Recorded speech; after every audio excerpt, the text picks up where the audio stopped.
All right. So, welcome. My name is Mr. Kattouf, and I've had the pleasure of teaching at Penn State Altoona, going on the 12th year. And I teach Introduction to Martial Arts and Advanced Martial Arts. And I also have a school where this is coming from called the Academy of Martial Arts in downtown Altoona. And it's a pleasure to have the opportunity to do this seminar with you. And my hope is that you'll gain some knowledge as far as basic self-defense. I'd also like to introduce to you Ms. Myers, Ms. Erin Myers. And Ms. Myers is been with me for many, many years as a student and an instructor. And the fact that she's wearing black uniform means that she's now considered a first Dan in Jin Pao Hapkido. So it's great to have her here. She has quite a knowledge and ability. So the first thing I'd like to do is just talk about the fact that really to engage in self-defense starts out up here. It really doesn't start here.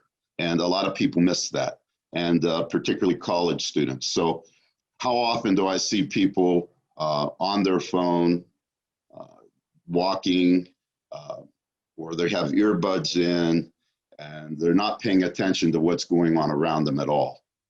And that's a problem, because being vigilant, or actually I'll even say being hyper vigilant, is the way to go. Because the more senses that are muted by your predominance of technology, even though that's what we're using right now to communicate this, that leads to opportunities for anyone that wants to attack to get you. Head down, earbuds in, you can't hear, you really aren't looking. I've seen students walking up and down the steps, and it almost appears like they're not paying any attention at all. So my first thing would be unplug. When you're out on campus or anywhere for that matter, have your mind on where you are and what you're doing. That minimizes problems.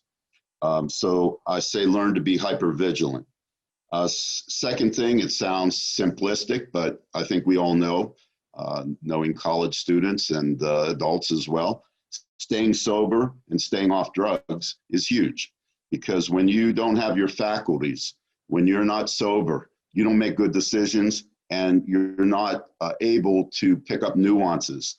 So for me, if I'm out and I see somebody that maybe they're appearing to be a bit tenuous, or somebody who maybe is going to cause difficulty, if I'm aware, I see that and I'm able to react to it.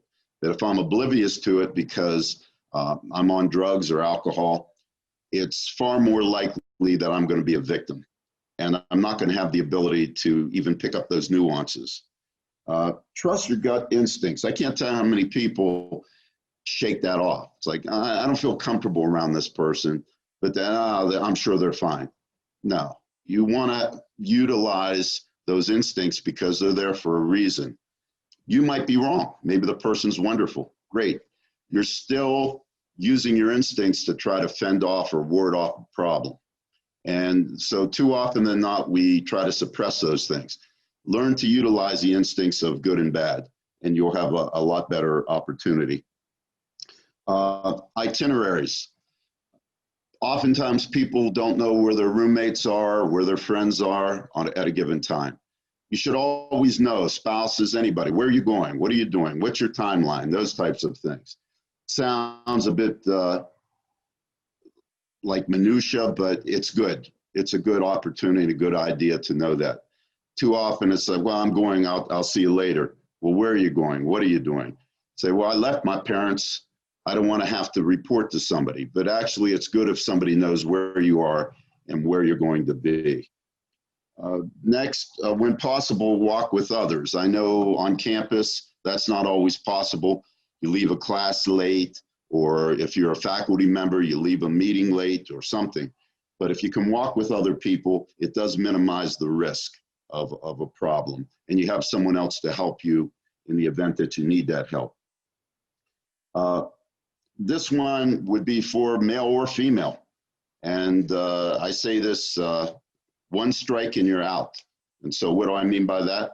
If somebody is using their hand or their fist to control you, and then they apologize and they go back again and do it again, no, one time they need to get help.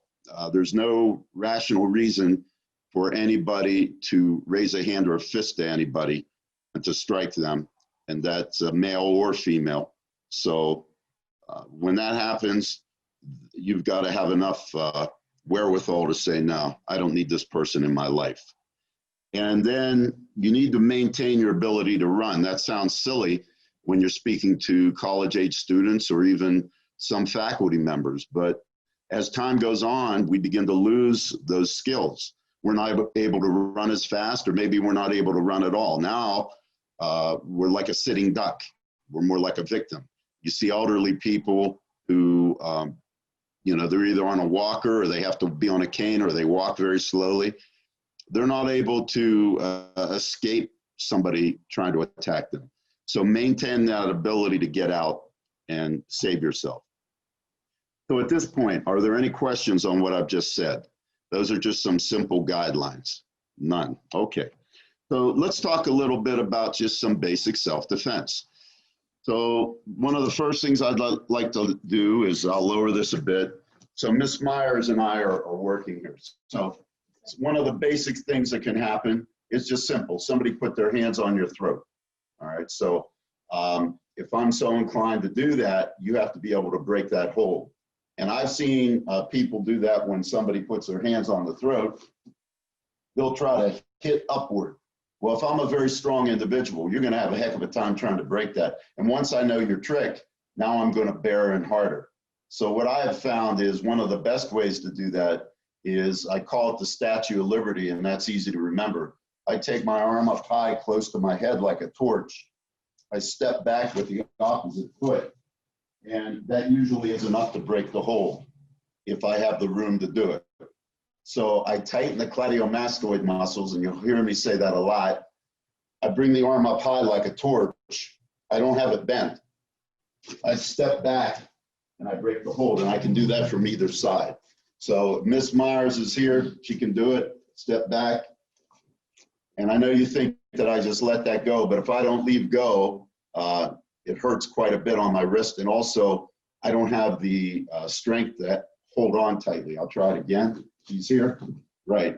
And she tightens these muscles. So we call that making an ugly face. So these cladiomastoid muscles, tighten them, make them strong. Is it going to keep you from getting choked? No, but you're going to buy a few seconds, and those seconds are rather important. So normally what we would do is we'd have you try that, but I just want you to understand what we're doing here. It's a simple movement. I'm going to move down a bit so you can see the footwork.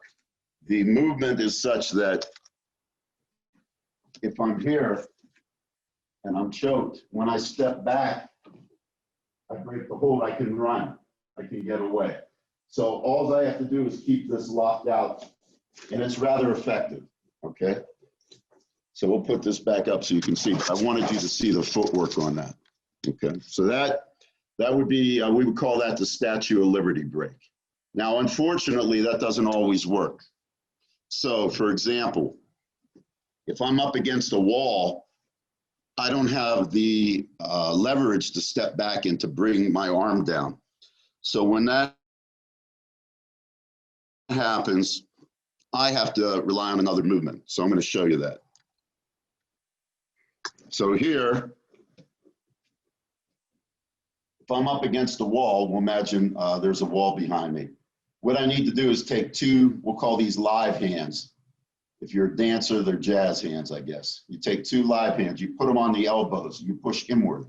You keep this tight again, tighten these muscles. Now I step forward. All I need is a little bit of movement from you, and I can go maybe to one side or another, or I can fight back and kick.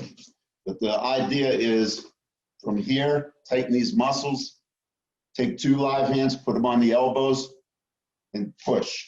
And if you think, well, he's doing that because perhaps I'm stronger, she can do it to me as well from here and step. So It's the idea, when my arms are straight, I have some strength. But when you push inward, I use that lose the leverage a bit. So that's something else that you want to work on. And if you have any questions while we're doing this, please ask. Any questions at all? All right. So there's two good moves that you can use. One from a frontal choke with the Statue of Liberty, one against the wall where we push in and step forward. Now, another one is this. If I'm getting a choke from behind, and I guess the reason I start with chokes, you know, you can take a punch, you can take a kick, get choked out, and chances are you're going to have major problems. So as soon as you feel the arm coming around, what you want to do is turn your head to the elbow. Is that going to stop you from being choked? No. But it takes the pressure off your trachea and it turns it to the blood vessels. Now you're going to take your right foot, because I got my right arm around her, and you're going to slide to the side. Keep your head turned and squat down. Now from here, you can see there's a little bit of an opening. She's going to take one hand off. Also use the fist in the groin, just striking down. Right. So this isn't foolproof. In other words, if you stay here long enough, I can keep pulling back and I can cut the blood off. And the carotid arteries end up putting you to sleep because you're not getting blood to your head. But it's better than having your head straight ahead. So you don't need to look where you're striking. Turn your head and strike. The hope is if you do a strike to the solar plexus with your elbow and a hammer fist to the groin, I'll move back far enough that maybe you have enough room to turn or to take off. Any questions on how to do that one? Okay, and these things are something you should practice. Just the fact that maybe I come around with my left hand. You see, she automatically turns, takes one hand off, strikes to the solar plexus and then the groin. Is it a guarantee to work? No, nothing's guaranteed to work. I can tell you that right off the bat. But you at least need to have a plan of action. If you have no plan of action and you have no idea how to do these things, you're going to be a victim, plain and simple, because somebody's going to pull you back and cut your air off or cut the blood going to your head, and that's pretty much it, okay? So these are some opportunities or things that we do to try to prevent these actions. So I'm going to lower this a bit since we're in a choke mode here. So if you're down, ma'am. Right about here? I'm going to move you back a little bit this way. Okay, so now the dreaded mounted choke. So if I'm on top and I'm choking from above, there's a couple things you need to do. One is never keep your legs out straight. You have no leverage or strength. You always want your knees up. So if I'm here and I'm pushing down, she doesn't have much time. What she's going to do is take both arms and clamp down. When she clamps, I lose a little bit of control on her neck. Then from there, she's going to lift her hips up, and from there, look what just happened. Now, you might say, well, okay, I still have her. And in martial arts, this is called a guard. But look, she could still come up and start striking at least. But if she stays where she is and doesn't do anything, the choke is on. So let's go back and see that one more time. And by the way, I'm not letting her do that. That just, the physics of it take me off. So I'm here and I'm choking, two hands. She clamps down. From here, there she is. Now, I have her, this is called a guard. I have her to guard, but look where she is. She's smart. She got her fist up. She can hit here. She can hit here. She can strike. Okay, so some things that an MMA fighter would not be able to do, she can do, because there's no illegalities on the street. We just do what we need to do to get out of a situation. Okay, any questions on that one? All right, we're gonna move forward. So you wanna practice these things. You know, don't just take my word for it. Get a space, try to work with somebody, try to get the opportunity to at least feel or experience what this is like. And then that way you'll have a lot better chance of survival. All right, so we're gonna take it back up again. So we talked about the Statue of Liberty break. Yeah, I've got to lower this a little bit. Okay, we did that. We did all those. We did a little choke from behind and a choke from above. So choking is something that I always start out with, because I think if you're getting choked and you don't know what to do, you're in dire straits. And the ones that I've showed you so far aren't all of them. There's more. But for the purposes of this particular event, we just want to give you some basic things.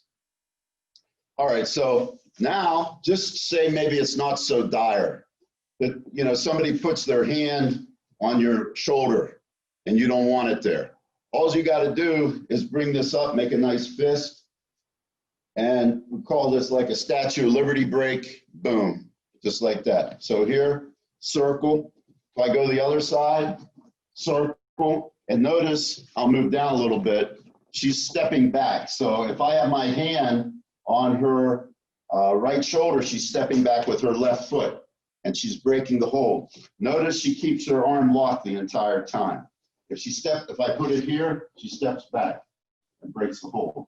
So that nice Statue of Liberty break is an excellent way, even if the person doesn't have you in a choke. It's a good way to do it with the hand on the shoulder and working that particular option. Now, let's say, and if there's any questions, please ask. Let's say that I have her wrist. I'm just pulling her along. And, you know, maybe you might think that's benign, but I could be pulling her into a car or vehicle. She's going to open up her fingers as wide as possible. And we call that a live hand or an active hand. Now, from here, she's going to step in and she breaks the hold. Now, I'm not leaving go of that. What's happening is she's putting all the pressure on my thumb and third finger. When she steps in, and I can hold tight, but it slips out. Now from there, she grabs me. I can either strike or I can just take off. But if I don't know how to break a hold with a simple move like that, I'm not in good position. And what some people try to do is they'll try to tug or move like that. That's not going to release it. I've got to take care of that little space that I have right here. And by opening up my hand live, it's real easy to break that. And then I can strike back if I know what I'm doing. I can use a knife hand, use a fist, something, or run. I recommend running, best thing to do. So if I've got one hand and she can break it, what do we do when I have two hands? Well, if she grabs with both hands on me, the common reaction is going to be to pull, to try to pull. That's not going to release the hold. So what I teach children and adults, I tell them to step in. You can step in with either side. Get down low, use your leg power. And we're going to call these earbuds. So you're going to bring earbud technique. Just bring it up. And then from there, we run. So I grab ma'am, she steps in, and there it is. Now why that works is she's putting all her wrist pressure and her legs being low right against my thumb and index finger. It's very hard to hold. Now, if she lets me get a good grip and then grab around her neck, it's not going to work. So this is something you got to do quickly and move. Yeah, take off, see, and go back. So just another way to protect ourselves. Now, here's another one. So we did this with two hands, and we did this with just, grabbing and pulling. But what if I have two hands on one? Now I'm using all my strength on one arm. So she needs to step in with the same side. Again, using her hip flexors and her glutes, stay low. She's going to reach in the well, come out, bang. So again, we call this a live hand or an active hand. She opens her fingers wide. Problem is people try to do this and they have a limp wrist. You got to keep it strong. So she steps in, she breaks a hold, strikes down, or you could run as well and just get away from it. So there's a couple moves. So 1, 2, 3. Here's another one. She grabs me cross wrist. So I could try to break the hold where the thumb and the third finger are. I could twist out, and that might be a good way to go. So just kind of work it and then I could come back or run. But another good way to do it is to just circle under and push. So somebody's grabbing me, I circle, I put one hand on the elbow, one on the wrist, get a nice little push, and then I can either fight or run. So if I grab Nam here, she steps in, and I'm not letting her do that. I'm off balance. I don't feel strong with that. So one hand goes on the elbow, one hand goes on the wrist, and it works pretty well. Okay, any questions with those? Okay, so another thing that we need to be concerned about is just being able to handle a basic choke from the front, which we've done already. But what I want to make sure you understand is whether I'm here or here, you tighten these muscles. You got to make these strong. It doesn't look very pretty, but it keeps the air. Then when she does the Statue of Liberty break, it's strong. It breaks out. And that's a good thing to just recall that a bit, because I want to make sure you're protected on that. Okay, so we've done a lot of chokes. We've done some grabs. If the grab, is not the thing we're worried about so much, we could go to some other type of things. Like, for example, maybe somebody's just trying to punch you, all right? So maybe we're standing. You notice right away, she puts one leg back, which is smart. She doesn't know what I'm going to do. So she can either run, or if she has to stay for whatever reason, she at least has the opportunity. You don't want to be flat-footed. So let's say I throw a punch in at her, or we'll have her start with me. She throws a punch in. I got to get my head to the side of that punch. So we both have a right leg back. So I'm standing like this. I see that coming in. What I want to do is get my head to the side and try to block. Now from there, I can come in and throw some knees, or I can throw some rapid punches. But what I don't want to do is just stand here and get nailed, because who knows what's going to happen after that. So how do you learn to do these things? You practice. So if the punch comes in, I want to be able to get my hand up high and get my head to the side. I might not be able to do anything more than that, but at least I've moved, I've countered it. She comes in with the other side, if we try the left side, maybe I'm standing here. See if I get my head to the side, keep my arm up nice and high. And what else I have from here is I can get behind and hook her out and take her down, or choke. So you've got to learn how to move a little bit. You can't just be stoic and stationary, because somebody comes in with a lot of force. Maybe all it's going to take is one shot, take you down to the ground. Then you got a major problem. You don't know how to defend yourself. So you have to work with that. Okay, let's talk a little bit about some simple kicks that you can do that are outstanding ways of defending yourself. So oftentimes people come in and they'll try to, grab you like this. Now the normal reaction would be to pull away, but sometimes you pull away, you lose your balance. So I'm going to move down here a little bit so you can see, but if you grab me, ma'am, one of the kicks you can do that's real simple is a nice knee kick, but you got to get leverage on it. So instead of me, if I can grab here and do it, I will, and I'll bring my knee right up into the solar plexus or the groin if it's a male. However, the other possibility from that is if I can't get the arms, I'm going to reach behind the head, pull the head down. Where the head goes, the body goes, and I'm going to try to bring my knee up right into your face. A lot of fun, right? So bang, point your toe and bring that knee up. So try it, ma'am. I'm here. Okay, so. Yeah, so, see? Boom. Yeah, Or boom. coming on the inside. Hits me in the jaw, hits me in the groin. A nice quick action, a good knee. But once again, you got to be in shape just to be able to pick your knee up.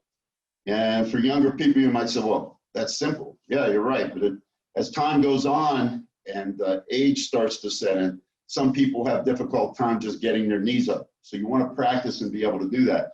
And also remember that if you don't pull the person into you, you're going to have a tough time doing that. So you want to make sure you don't just stand there and try to bring a knee up. Nothing happened there.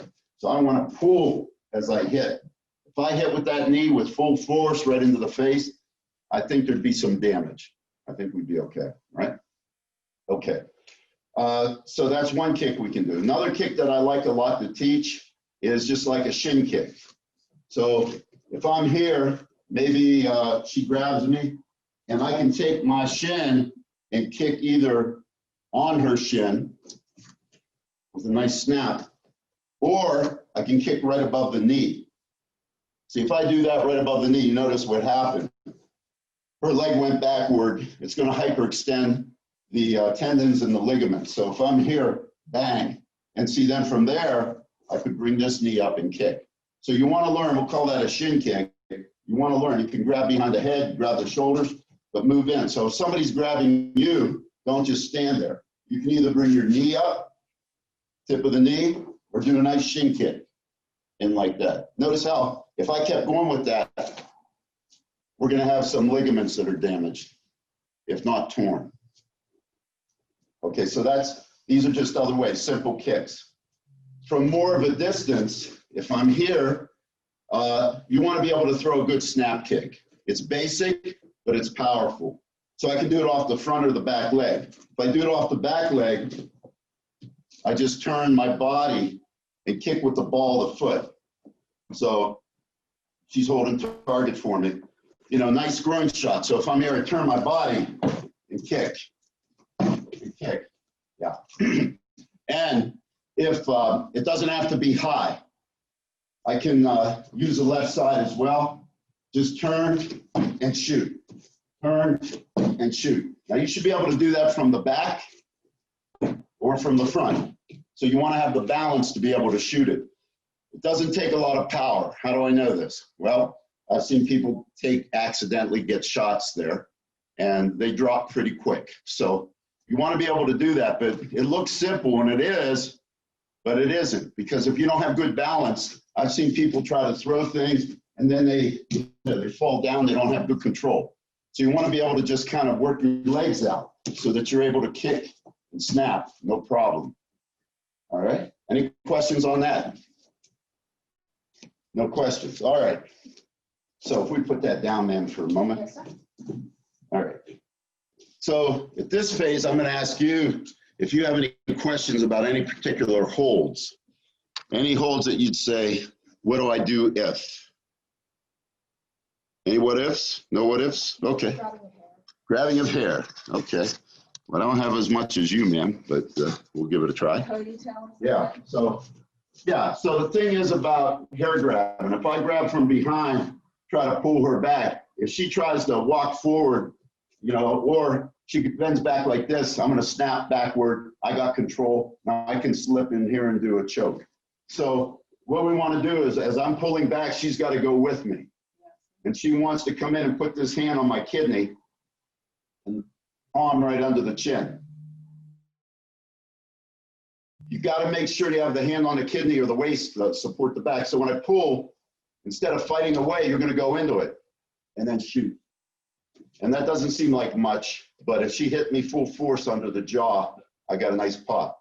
Now you might say, well, how do I know how to turn? Well, you really don't. You just got to kind of feel it. Notice one hand on the kidney, one hand under the chin. And she's opening that palm very wide.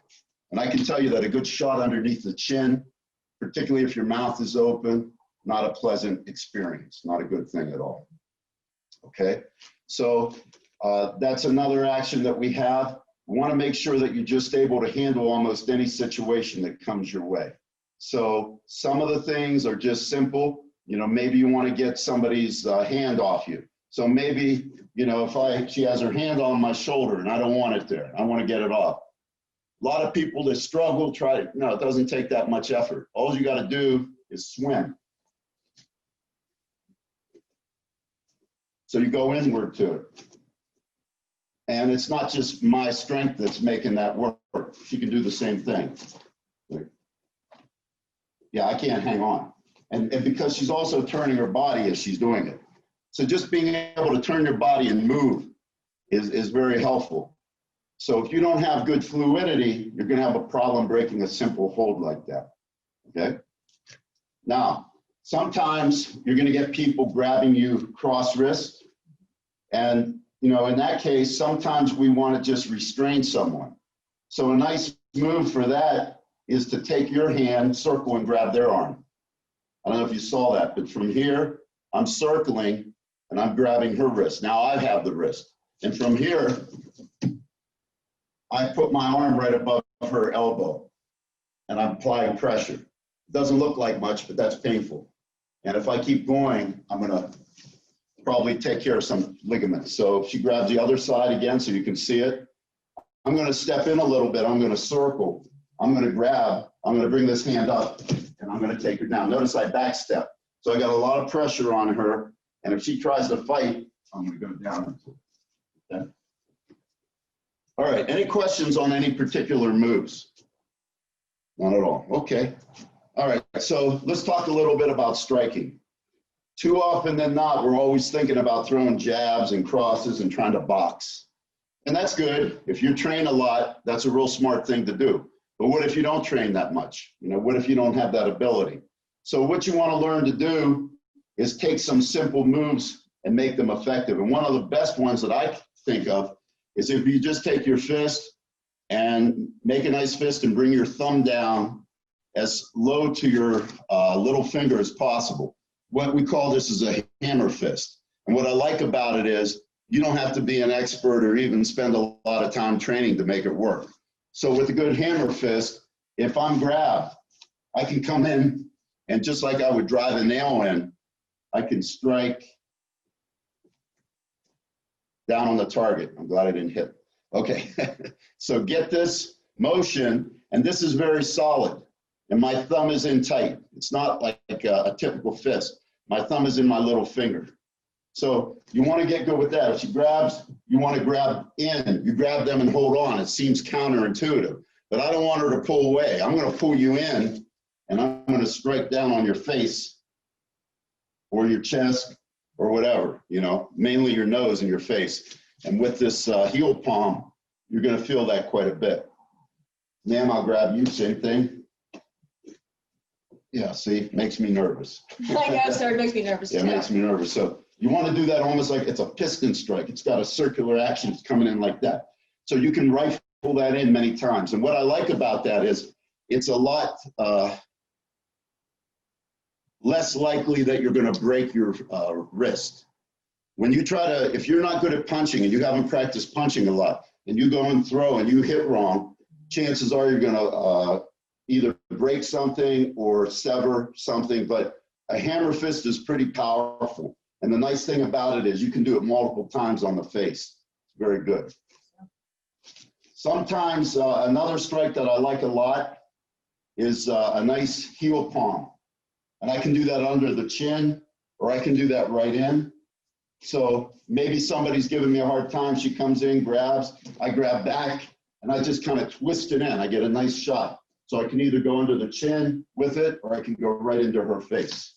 So you want that strong. You want to hit right here and open it. That's the movement that you do when you turn and make the person go away earlier. You make sure to jam it in. You jam it in, right? You go nice and strong. Bam. There's a twisting action to it. I'm not just doing it with my arm, I'm doing it with my hip.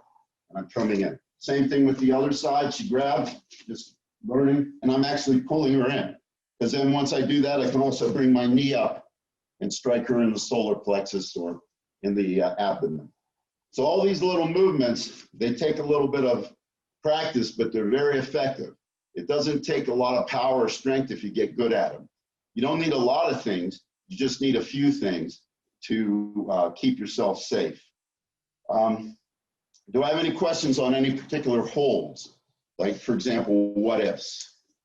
No what ifs. Anything, ma'am, that you can think of that we've done in here? Nothing, I don't think we have. If I think of anything, sir, I'll bring it up. Okay. Keep my mind open. Okay, I'm going to give you one more then. If we're on the ground, because that seems to be an area of concern for a lot of people. If we're on the ground and I'm being choked from above, we're going to try to work on that one a little bit. All right. So if I'm here. You're on the ground, sir, first? Yeah, I'll do it on the ground. So if I'm here, I assume you can see that, yeah. So if I'm mounted, I'm on the ground. It's got the mount. All right. So again, if I'm being choked, what I want to make sure I do is I bring my arms down, right? We did that earlier, correct? Yes, sir. Okay, so that's one way that we can do it. is just to bring the arms down, lift the hips. You got to get the hips high. And it's real easy to kind of get somebody off if you get that momentum quick. But you've got to bring these down. Now, the question always is, okay, well, that's if they have both hands around your neck. But what if they've got one arm under your head? That's okay. And they got one arm here ready to hit you. So what I'm doing is, and I'll show it from the other angle, I'm putting my hand on her bicep. And I'm also locking the arm that's under my head down. So I'm putting my head in real tight. So now try to hit me, ma'am. It's a little tough, right? So what I'm going to do is I'm not going to stay here. I'm going to lift my hips up and I'm going to roll her on the side that she had around my neck. And off she goes. And I'll do it from the other direction so you can see. And right arm, sir? We'll use, yeah. So she's got the right arm under the head. I'm going to lock it in tightly and I'm going to control this. So try to pull this arm out, ma'am. Yeah. No, and that's not just strength. I'm leaning my head into her bicep and her deltoid, and I'm holding onto her arm so she can't punch. And I could bring this to the outside, but I'm okay here. I'm going to lift my hips up and roll. And there you go. So I'm always rolling to the side that I have trapped under my head. And that's an excellent way to at least get somebody off you that has their arm around your head and move. You want to be ready to do that at all times. Another one we can do from the mount, and you're welcome to do this one, ma'am, is a snow angel action. So if she's down, let's say I'm on top and I got her wrist pinned, common position. One thing you always want to do is put your knees up. Anytime someone's on top of you, make sure you have that leverage to lift your hips. So let's say I'm here and I got her like this and I'm pushing down, which is a common action. She's going to do a snow angel. In other words, she's going to bring her arms down and at the same time, she's going to lift her hips. Ready? I fall forward. Now she can roll me, even though I'm big, she can roll me and get a nice action on that. So we'll try that one more time. Yes, sir. I'll roll here. Yeah, Same time. same time. So I'm here. I've got this pin down here. She's going to snow angel. She got me locked. Okay, and I'm not letting her do that. The momentum is driving me forward. She's holding on to me. And even if she doesn't get the roll, she at least has gotten me to the point where I'm not suppressing her arm movement. So it's strong, okay? All right. So the main thing, I'll put this up so you can all see. The main thing is to always be ready for different situations. Too high, huh? Okay. Yeah, for different situations. You got to be prepared for just about everything. You don't need a lot, but you need to be good at the minutia, and you need to understand movement. So for example, anytime that you grab, you want to try to release those holds as quickly as possible. What people do is they wait, and then finally they're in the grips of somebody very strong. They can't get away. You got to be quick at it. You got to be able to move, okay? One last technique I'll show you. Last one we'll do. So let's say I have her in a frontal bear hug, all right? So if she has her arms open, it's real simple, because all she has to do is take her hands, put them one here, one there, and push back and drive me backwards. Or the other thing she could do is hold on to my kidney, take her head and drive down on the bridge of my nose. Oh, okay, sir. Yeah, bang. So yeah, she can do it. If you get me, ma'am, please. If I'm here, one of those shots like that, she didn't like that. The other thing is, if she get me here, you know, pushing back and driving, palm under the chin. Anything that we do, we got to be fast with it. We can't wait until they get the death grip on us. So you might say, well, what if the arms are locked down to the side? Sure. So if she's got me locked, I know I'm a lot bigger, but all I'm doing is making two spears. I just did that. I pushed on the femoral arteries and the nerves there. It just made you go back, right? Sir. She can do it to me. So if I'm here, she just brings her knife hands up and shoots. Yeah, and it's uncomfortable. It's enough to give me a little bit of a movement or a break. Yes, sir. All right. All right. Well, the main thing is you can prevent a lot of these problems by being smart. If you know that you're going to a place where there's concerns about safety, perhaps you shouldn't go. Unless, of course, you're a law enforcement officer, you have no choice. Secondly, let's say that you do have to venture out in some of these places. You got to be an aware individual. You got to keep your senses attuned to what's happening. You know, if I go into a restaurant, or if I close my gym, I'm always looking around. You say, well, that's paranoia. No, that's safety, because I want to know what is happening in the environment around me. I don't want to get to the point where I'm relaxed. Oh, I'm in a good place here. No, nothing's going to happen. I can't think that way. I have to think, okay, my safety is important, my family's safety. I got to make sure I know what I'm doing, right? And so by doing those things and being alert, you're going to minimize so many problems.